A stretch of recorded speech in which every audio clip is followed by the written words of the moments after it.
रऊफ हसन साहब का ये दावा है कि 85 सीटें हैं जो हमसे धांधली के जरिए छीनी गई हैं। फॉर्म 45 के मुताबिक जीते हुए लोगों को किस तरह से फॉर्म 47 पर जाकर हरा दिया गया। तो आज जो पाकिस्तान में होने वाले सिलेक्शन 2024 हैं उनका भांडा फूट चुका कि अदम एतमाद का जो वोट था वो जनरल फैज और जनरल बाजवा इनके हुक्म पर किया गया था कि एक साबिक आर्मी चीफ जो रिटायर्ड हो चुका है उसके आज भी गंदे कपड़े धोने के लिए मुस्लिम लीग नून क्यों मौजूद है। बिस्मिल्लाहिर्रहमानिर्रहीम, अस्सलाम वालेकुम, मैं हूं गुलफाम चौधरी, आप देख रहे हैं IRK न्यूज़।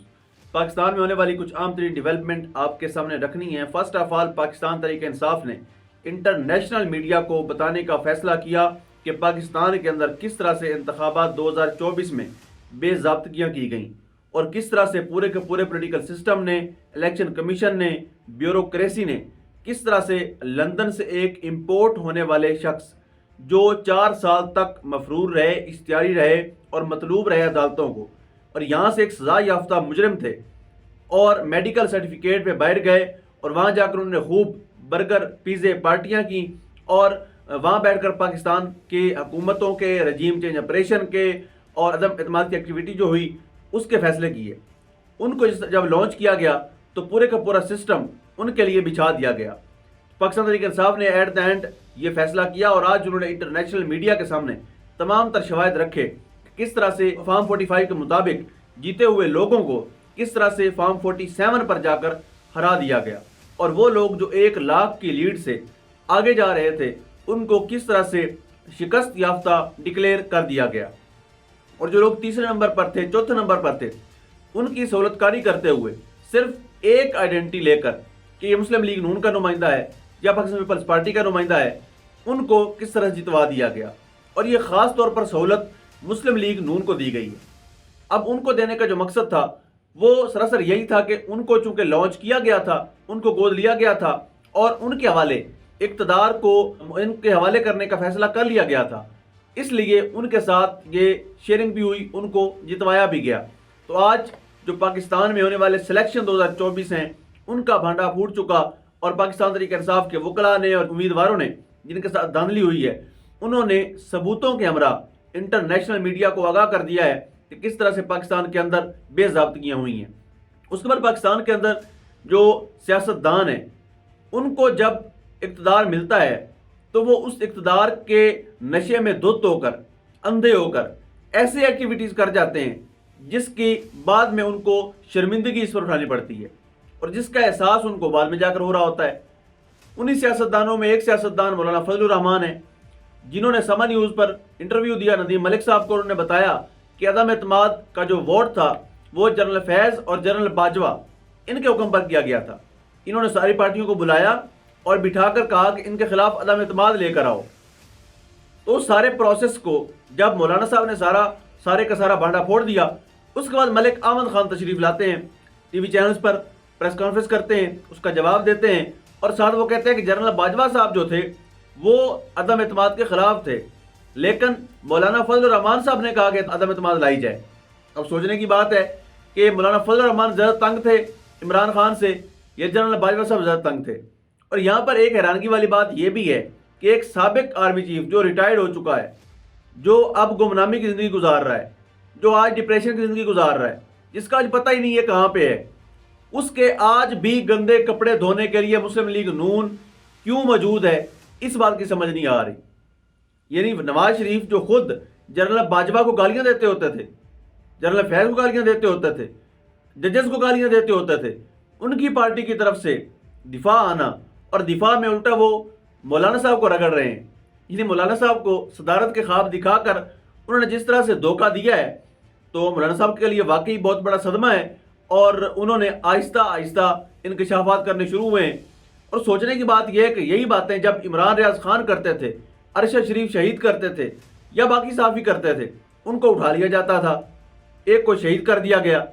बाकियों को उठा लिया गया, जमील फरूकी को उठाया गया, समी इब्राहिम साहब को उठाया गया, सिद्दीक जान को उठाया गया। तो इन सब को उठवा लिया जाता है सिर्फ इसलिए कि ये बातें क्यों करते हैं।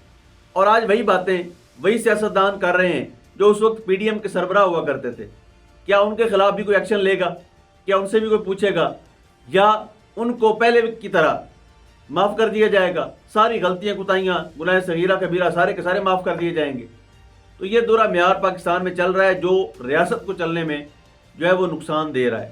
ریاست کے چلنے میں مشکلات پیدا کر رہا ہے۔ اب اس سارے کے سارے پروسیس کے اندر جو مولانا صاحب انہوں نے انکشافات بھی کیے ہیں اور پاکستان تحریک انصاف کے مطابق تقریباً 85 سیٹیں ہیں۔ رؤوف حسن صاحب کا یہ دعویٰ ہے کہ 85 سیٹیں ہیں جو ہم سے دھاندلی کے ذریعے چھینی گئی ہیں، اور فارم 45 کے مطابق ہم جیت چکے تھے، لیکن فائنلی جو فارم 47 ہے اس کے مطابق ہمیں ہرا دیا گیا ہے۔ اب ساتھ ہی ایک درخواست سپریم کورٹ آف پاکستان میں چلی گئی ہے جس کی سماعت چیف جسٹس آف پاکستان قاضی فائز عیسی صاحب کی سربراہی میں کی جائے گی، اور اب وہاں بھی دیکھنا ہوگا کہ الیکشن جو سپریم کورٹ کے حکم پر ہوئے تھے، یعنی کل صاحب نے حکم دیا تھا کہ الیکشن کروائے جائیں،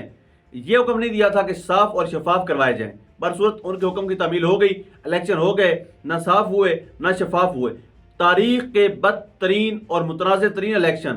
2024 کے ہوئے ہیں، جس میں امیدواروں کو اٹھایا گیا، ان کے جو کارکنان تھے، ان کے جو سپورٹرز تھے، ان کے جو ووٹرز تھے، جو ان کی کمپین کر رہے تھے، سب کو اتنی زیادہ مشکلات کا سامنا پاکستان کی ہسٹری میں نہیں ہوا جو اس وقت 2024 کے الیکشن میں ہوا ہے۔ تو اب سپریم کورٹ میں درخواست چلی گئی ہے، اب یہ بھی دیکھنا ہے کہ کل صاحب اپنے ہی کروائے گئے الیکشن کو کالعدم قرار دیتے ہیں یا نہیں دیتے۔ لیکن یہ بھی ساتھ سوچنا ہے کہ جب ان کے پاس درخواست گئی تھی کہ آپ بیوروکریسی میں سے افسران نہ لیں، آروز جوڈیشری سے ہوں، یعنی ججز ہوں، نہ کہ بیوروکریسی سے۔ بیوروکریسی کو جو بلیک میل کرنا ہے وہ زیادہ آسان ہوتا ہے، لیکن انہوں نے دوبارہ سے پاکستان کے اس الیکشن پروسیس کو دوبارہ سے انہی کے حوالے کیا، اور بیوروکریسی نے خوب اس میں دھاندلی، گنڈا گردی، سارے کا سارا کچھ ہونے دیا اور بالکل بھی رکاوٹ نہیں بنے۔ اب کل صاحب اپنے اس فیصلے پر شرمندہ ہوتے ہیں یا نہیں ہوتے، یہ اب اس کیس کی جب ہیئرنگ ہوگی تب پتہ چلے گا، کیونکہ سپریم کورٹ آف پاکستان ایک ایسا ادارہ بن چکا ہے معذرت کے ساتھ کہ جب وہاں پر ہیئرنگ ہوتی ہے تو وہاں پر مدعی کو ہی ملزم بنا دیا جاتا ہے۔ اب دیکھتے ہیں کسی کی بار کیا ہوتا ہے۔ اس کے بعد جو وائٹ ہاؤس ہے اس کی جانب سے مسلسل بیانات آ رہے ہیں، یعنی امریکہ پاکستان کے الیکشن جو ہوئے ہیں اس میں مکمل انٹرسٹ لیتا نظر آ رہا ہے۔ انہوں نے پہلے بھی یہ بیان دیا تھا، ان کے ایک سیکرٹری کی طرف سے آیا تھا کہ جو پاکستان کے اندر دھاندلی ہوئی ہے اس پر تحقیقات ہونی چاہیے، اور پاکستان کے حالات پر تحقیقات ہونی چاہیے، اور اداروں کو اس پہ رول پلے کرنا چاہیے۔ اب انہوں نے کہا کہ پاکستان کے اندر الیکشن کے بعد ہونے والی صورتحال کا بغور جائزہ لے رہے ہیں، یعنی وہ دیکھ رہے ہیں کہ پاکستان کے اندر ہو کیا رہا ہے۔ انہوں نے پہلے بھی ایک چیز کا اظہار کیا ہے، انہوں نے کہا کہ پاکستان کے اندر کوئی بھی گورنمنٹ بنے ہم اس کے ساتھ مل کر بیٹھنے کو تیار ہیں، مل کر چلنے کو تیار ہیں۔ اب بات اتنی سادہ سی ہے کہ جس کو عوام لانا چاہتی ہے اس کے حوالے آپ اقتدار کر دیں، ساری کی سارے جو ساری کنٹریز ہیں وہ اس کے ساتھ چلیں گی، پوری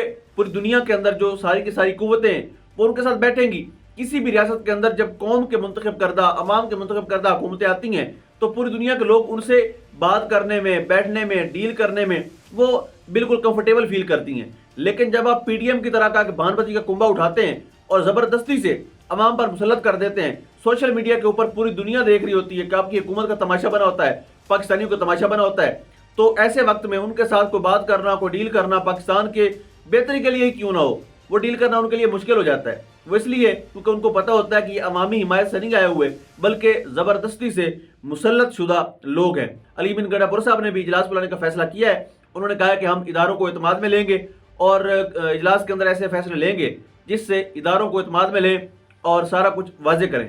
اور جو میں نے کل بتایا تھا کہ پیٹرول اور ڈیزل قیمتوں میں اضافہ کرنے کا امکان ہے وہ کر دیا گیا ہے، 2 روپے 73 پیسے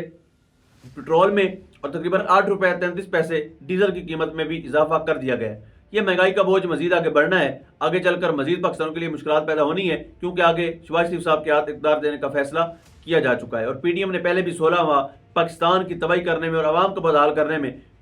بدحال کرنے میں کوئی کسر باقی نہیں چھوڑی۔ اللہ پاک وطن عزیز کا حامی و ناصر ہو۔ پاکستان زندہ باد۔